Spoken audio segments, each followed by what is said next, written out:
안녕하십니까, 레필입니다. 7월 22일 HMM 보도록 하겠습니다. 증시부터 보겠습니다.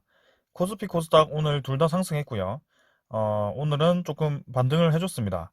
기관이 8천억 가까이 코스피를 매수했고요. 코스닥은 2,500억 정도 매수를 했습니다.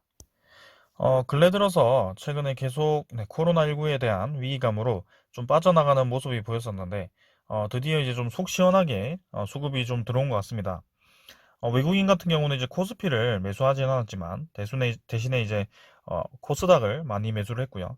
코스피는 이제 기간이 쓸어 담으면서 올랐습니다. 자, 지금 차트를 한번 볼까요? 코스피 차트를 보면 이제 쌍바닥 정도를 디디면서 반등을 좀 해주긴 했습니다. 다행히 이제 3200선은 지켰습니다. 지켜서 반등을 해줬습니다만, 아직도 뭐 완벽하게 지금 증시가 다시 상승 추세로 상승 추세를 이어간다라고 보기에는 아직도 좀 애매합니다.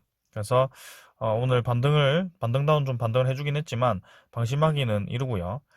이 코로나19에 대한 그런 확산세가 우리나라는 조금 이제 줄어드는 듯 하지만 아직까지도 전 세계적인 움직임을 보았을 때는 가파릅니다. 그래서 아직까지도 코로나19에 대한 코로나19로부터 자유로워지기에는 시간이 많이 필요한 것 같고요. 올해까지도 계속해서 코로나19와 좀 이렇게 좀 싸워갈 것 같습니다. 그래서 자, 증시가 거기에 대해서 좀 민감하게 움직일 가능성이 크고요. 지금은 코로나19 혹은 그 다음에 코로나19를 이제 이겨낼 수 있는 백신 혹은 치료제, 거기에 따른 경기 회복, 여기에 이렇게 딱 양립을 하고 있습니다. 그래서 투자를 하실 때도 굉장히 지금 왔다 갔다 해가지고 이런 식으로 왔다 갔다 힘겨루기를 좀 하는 것 같죠. 그런 식으로 돼가지고 좀 혼란스러운 그런 장이 이어지고 있는데요. 이럴 때는 조금 천천히 지켜보시면서 천천히 대응을 하시는 것도 한 방법입니다. 자, 그래서 코스피 일단은 요 지점이죠. 요 고점 라인을 깨진 않고 반등을 해주긴 해서 내일도 좀 반등이 있다면 조금 좋은 모양이 나올 수도 있는데요. 만약에 내일 또 금요일이거든요. 주식이 보통 내리는 금요일이기 때문에 또 어떻게 될지 한번 지켜보겠습니다. 투자자 같은 경우는 오랜만에 이제 기관이 매수를 했고요. 이 매수세를 이어갈 것인지. 그 다음에 코스닥은 이 전고점을 계속 지키면서 진행을 하고 있습니다. 다행히 크게 하락하지 않았고요. 보통은 이제 코스닥이 좀 하락 추세로 접어들었을 때 좀 과감하게 내리는, 좀 강하게 내리는 경향이 있었는데, 이번에는 좀 잘 버티는 것 같습니다. 확실히 코로나 관련주들이 좀 많이 포함이 되어 있기 때문에 코스닥이 지금 잘 버티는 것 같고요. 특히 이번에 오늘 카카오 게임즈라고 해서 코스닥의 그 대장주가 많이 올랐습니다. 그래서 코스닥이 이렇게 지수가 잘 받쳐지는 것 같고요. 어, 지금도 외국인이 많이 샀기 때문에 이 외국인의 대부분의 물량이 아무래도 카카오 게임즈 그쪽이 좀 아닐까라는 생각인데요. 일단은 오늘 증시 긍정적으로 확인을 했습니다. 자, 여전히 이제 환율은 위쪽에 자리를 잡고 있고요. 여기에 따른 이 증시 움직임은 좀 주의 깊게 봐야 될 것 같습니다. 환율 자체가 많이 올라가게 되면 우리나라 증시 메리트가 떨어지기 때문에 외국인 투자자 위주로 좀 빠져나갈 수도 있기 때문에요. 거기에 대해서 좀 조심을 해야 될 것 같고, 나스닥과 다우존스는 조금 상승하고 있습니다. 하지만 유럽 증시도 뭐 거의 유로톡스 한 1% 정도 반등을 하고 있고요. 그래서 어제 이어서 오늘도 좀 반등을 하고 있습니다만 이게 이제 언제까지 상승 추세를 이어갈 것인지, 여기서 한번 또 코로나 위기감이 부각이 된다면 또 크게 하락을 할 수도 있기 때문에 지금 안심하기에는 좀 이르다. 그렇게 말씀을 드리겠습니다. 자, 그 다음에는 채권이고요. 채권 시장 보면 미국 10년물 국채금리가 1.28%, 그래서 다행히 하락 추세는 끝내고 어느 정도 적정선을 받치면서 진행이 되고 있습니다. 그래서 이 정도 라인에서 크게 움직임 없이 진행이 된다면 괜찮을 것 같은데요. 계속해서 이제 하락세를 이어가면서 추가적으로 더 이 국채금리가 떨어진다면 경기 회복에 대해서 투자자들이 좋지 않게 판단을 하고 있다라고 생각이 들 수 있습니다. 그래서 자, 지금은 어느 한 곳에 좀 무게를 두기보다는 중립적으로 좀 바라보시면서 좀 분산해서 투자를 하시는 것과 그 다음에 현금 확보를 좀 해두어서 이 증시가 혹시라도 많이 하락을 할 수도 있기 때문에 거기에 대해서 대비를 하는 것도 좋을 것 같습니다. 자, 오늘 증시 이 정도로 보고요. 종목 보도록 하겠습니다. HMM 보겠습니다. 자, 드디어 며칠 만에 이게 반등을 한 건가요? 100원 상승해서 41,900원이고요. 반등 같지도 않은 좀 반등이 나왔는데 일단은 네, 3거래일 만에 상승이 나오면서 다행히 4만원 라인은 좀 지키고 있는 모습입니다. 자, 그래서 시간에 조금 내렸지만 뭐 50원 정도 내렸고요. 크게 신경 쓰지 않으셔도 될 것 같습니다. 자, 차트부터 보겠습니다. 차트 보면 네, 45,500원이죠. 제가 이제 45,500원 라인을 말씀을 드렸고 그 45,500원 라인은 다행히 지금 그 라인까지 내려왔을 때 바로바로 좀 올려주는 밀어 올려주는 그런 움직임이 이틀 연속 나왔습니다. 다행이고요. 지금 꼬리 달고 반등을 해줬습니다. 다행히. 자, 그래서 이 라인을 지키면서 좀 이제 다시 올라가 줘야 될 것 같고요. 21선 자체가 아직까지도 네, 크게 하락하지 않고 살아 있습니다. 그래서 빨리 이제 좀 상승이 나오면서 21선 위로, 적어도 21선 위로라도 아니면 좀 올라가더라도 요 정도 이 고점까지라도 좀 밀어줘야 될 것 같습니다. 그래서 이런 흐름 자체를 좀 이겨내는 움직임이 나와줘야 될 것 같고요. 자, 여러모로 지금 뭐 상황이 좀 좋지 않지만 그래도 HMM 45,500원 정도는 지켜주는 게 좋지 않을까라는 생각입니다. 자, 그래서 지금 네, 가파르게 올라왔던 그 시간 이외에 지금 이렇게 좀 재미없는 흐름이 계속 지속되고 있습니다. 그래서 이런 박스권, 이런 라인을 이전 4,500원이 깨져 버렸을 때는 추가적인 더 하락이 나올 수 있기 때문에 여기에 대해서는 좀 생각을 하셔야 될 것 같고요. 만약에 이제 받쳐주면서 21선이 계속 옆으로 횡보를 하는 과정을 이어간다라고 한다면 그래도 요런 라인까지도 생각을 해볼 수 있겠습니다. 자, 그래서 HMM은 지금 주요하게 매각 이슈를 계속 기다리고 있고요. 그 이슈가 지금 뭐 산업은행이 구체적으로 아직 발표를 하지 않고 부인만 좀 하고 있는 상황입니다. 그래서 그런 사항들이 좀 구체적으로 나왔을 때 본격적으로 주가가 움직이지 않을까라는 생각이고요. 그리고 2분기 실적이 발표될 쯤에 살짝 이제 반등을 하지 않을까. 아무래도 2분기 실적이 좀 많이 좋을 것 같습니다. 네. 3분기는 2분기보다 뭐 당연히 좋을 거고요. 네, 4분기가 이제 조금 걱정인데요. 4분기까지도 이제 증가가 나온다면 이제 좋겠습니다. 네, HMM. 그래서 지금 단계에서 앞으로 있을 그 2분기 전보다 좋게 예상이 된다면 주가는 긍정적으로 움직일 가능성이 있고요. 자, 아무래도 이런 이 해운업 같은 경우에도 이 해운 지수, 이런 지수에 따라서 좀 민감하게 주가가 반응할 것 같습니다. 자, 분명히 이제 이 해운 SCFI라는 그 지수 자체가 이렇게 고점을 찍고 횡보를 하거나 조금 이제 고점에서 떨어지는 구간이 올 텐데요. 이거를 이제 내년에 이런 과정이 나올 것이다라고 예상이 된다면 사실 주가가 추가적으로 많이 올라가기는 힘들 수 있습니다. 자, 그래서 그런 것들도 좀 신경을 써야 될 것 같고요. 지금은 이제 네, 단기적으로는 요 정도 이 박스권 횡보 라인을 밀어 넣어야겠다. 이 저점 지키면서 밀어 넣어야 되겠다라는 생각입니다.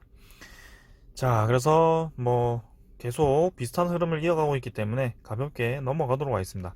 자, 오랜만에 이제 기관이 좀 매수가 들어왔고요. 외국인 투자자는 계속 매도를 하고 있습니다. 공매도의 주체인 것 같고요. 네, 외국인 투자자는 계속 밀어붙이고 있습니다. 자, 드디어 이제 연기금이 네, HMM에 대해서 좀 매수를 들어왔고요. 다행히 이제 어느 정도 이제 힘을 주면서 들어왔습니다. 자, 이거를 이제 하루 말고 내일도 그 다음에 뭐 월요일도 또 이렇게 이어가면서 연이어서 매수를 해준다면 저는 좋을 것 같다라는 생각이 드는데 일단 한번 지켜보겠습니다. 자, 그래서 HMM 지금 좀 재미없는 구간이지만 조금만 더 시간을 가지고 기다려 보는 게 좋을 것 같고요. HMM 일단 공매도 잔고죠. 네, 공매도 잔고부터 한번 확인을 해보겠습니다.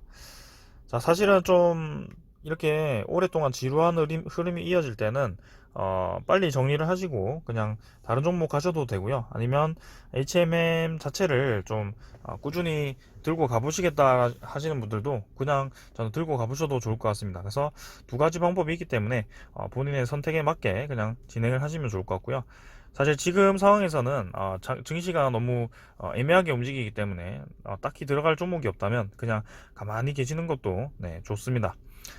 자, HMM 공매도 잔고를 한번 확인해 보겠습니다. 네, 1512만 주죠. 네, 계속해서 공매도 잔고가 급격하게 늘어나는 모습이고요. 공매도 거래 자체가 오늘도 증가를 했고요. 잔고 수량이 계속 늘어나는 움직임입니다. 자, 그래서 이 추세 자체가 꺾이지 않고 공매도 잔고가 매일매일 좀 최고치를 찍는 모습이기 때문에 좀 좋지 않고요. 1,500만 주면 이제 4만원 기준 6천억 이상입니다. 공매도 잔고가 6천억 이상으로 돼버렸고요. 빨리 이제 좀 이 상환이 나오면서 이 HMM의 주가를 상승시키기 위한 신호가 좀 나와야 되는데요. 지금은 이렇게 계속 공매도 잔고가 늘어나고 대차 잔고가 늘어나고 하다 보니까 저도 계속 부정적으로만 얘기를 드릴 수밖에 없네요. 그래서 최후의 그 4,500원 라인을 지켜줄 수 있을지 모르겠지만 일단은 좀 잘 버티고 있긴 합니다. 근데 이런 신호들이 조금 좋지 않아서 좀 조심스럽게 지켜보시길 바랍니다. 그래서 잔고가 또 늘었습니다. 대차 잔고도 1,560만 주로 늘었고요. 꾸준히 이제 늘어나는 모습. 그 다음에 외국인의 실제 매매량은 뭐 추정은 이제 33만 주고 당일은 27만 주로 좀 감소를 하긴 했습니다만 그래도 9.7% 정도로 계속 매일매일 이제 외국인이 빠져나가고 있다. 이제는 이 HMM에 대해서 외국인 투자자가 언제 다시 매수를 하는지 거기에 대해서 주목을 해보는 것도 좋을 것 같습니다. 지금 외국인이 매수를 한다면 공매도도 상환이 될 가능성이 높기 때문에 거기에 대해서 좀 주목을 해볼 필요가 있고요. 분명히 이제 실적은 아주 좋습니다. 너무 좋고요. 거기에 대해서 뭐 더 할 말이 없습니다. 너무 좋기 때문에요. 그래서 실적만 놓고 본다면 단순히 이제 영업이익 뭐 추정치 계산해서 거기에 뭐 PER 몇 배 곱해서 한다면 지금 가격은 너무 싸죠. 근데 주가라는 것이 그렇게 단순하게 움직이는 것이 아니고요. 그 PER을 곱해서 이제 그렇게 올라가기 위해서는 내년에도 잘 나야 되고 내후년에도 잘 나야 되고 그런 식으로 돼야 됩니다. 그래서 그런 실적이 매년 유지가 되었을 때라고 생각을 해야 되는데 자, 지금은 아까도 말씀드렸듯이 이 SCFI가 이렇게 분명히 꺾이는 시점이 올 텐데 이 꺾이는 시점이 내년이라고 한다면 그때부터는 이제 조금 주가가 덜 올라갈 수밖에 없습니다. 자, 그래서 이 주식이라는 것이 사실 심리적인 부분이 많이 들어가기 때문에 일단은 HMM 한번 지켜보겠습니다. 근데 이런 것을 다 이겨낼 수 있는 것이 이제 매각 소식이거든요. 매각만 된다고 한다면 그냥 그 뻥튀기로 지금의 2배까지도 한번 올라가 보지 않을까, 8만 원까지도 한번 생각해 보지 않을까라는 생각인데, 자 일단은 조심스럽게 얘기를 드리겠습니다. 자, 그래서 이 기사 하나 본다면 2분기 항만 수출입 물동량은 9.5% 증가했고요. 작년 2분기 기준에서 9.5%가 증가를 했다고 합니다. 그래서 지금도 계속해서 컨테이너가 만선으로 실리고 있다. 그래서 HMM의 3분기, 4분기 실적도 좋게 나올 확률이 굉장히 높다. 3분기는 뭐 거의 확정이죠. SCFI가 지금 거의 4,000포인트를 또 넘었고요. 거기에 이제 신규 선박까지 다 넣었는데 꽉 차 있으니까요. 아주 3분기가 뜨겁게 진행이 되고 있습니다. 그래서 이 그림만 보더라도 얼마나 많은 컨테이너가 지금 모여 있는지, 수출을 위한 컨테이너가 이렇게 많습니다. 그래서 저거를 이제 다 실어서 계속 가는데도 그대로 또 쌓이고 한다는 거죠. 자, 그래서 수출입은 지난해 2분기 보다 8.9% 늘어난 441만 TU라고 합니다. 엄청나죠? 수출량이 441만 TU면 자 지금 뭐 수입까지 쳐서 그렇다 쳐도 수출이 여기 나와 있네. 수출이 218만 TU라고 합니다. 이 중에 이제 HMM이 뭐 절반 정도는 가지고 있지 않을까요? 절반 이상 가지고 있으려나요? 아무튼 그만큼 지금 실적이 좋게 나올 예정이다. 그렇게 생각합니다. 자, 요 통계를 가지고 뭐 실적 추정은 하지 않겠습니다. 일단 뭐 좀 있으면 이제 나올 거기 때문에 분명히 이제 좋은 실적이 나올 예정이고 지금도 이런 식으로 계속 실시간으로 SCFI가 높아지고 있고 거기에 따른 HMM의 실적도 높아지고 있다는 거죠. 자, 그래서 매각 그 소식 좀 기다리면서 천천히 지금 뭐 리뷰 계속 해보겠습니다. 똑같은 얘기가 진행되고 있는데 일단은 큰 변화가 없기 때문에 첫 번째는 이제 45,000원 그 오랫동안 이어왔던 그 박스권의 바닥 라인을 지켜주는지 거기에 대해서만 주목을 하시면 되겠습니다. 자, 오늘 여기까지 하고 마무리하겠습니다. 감사합니다.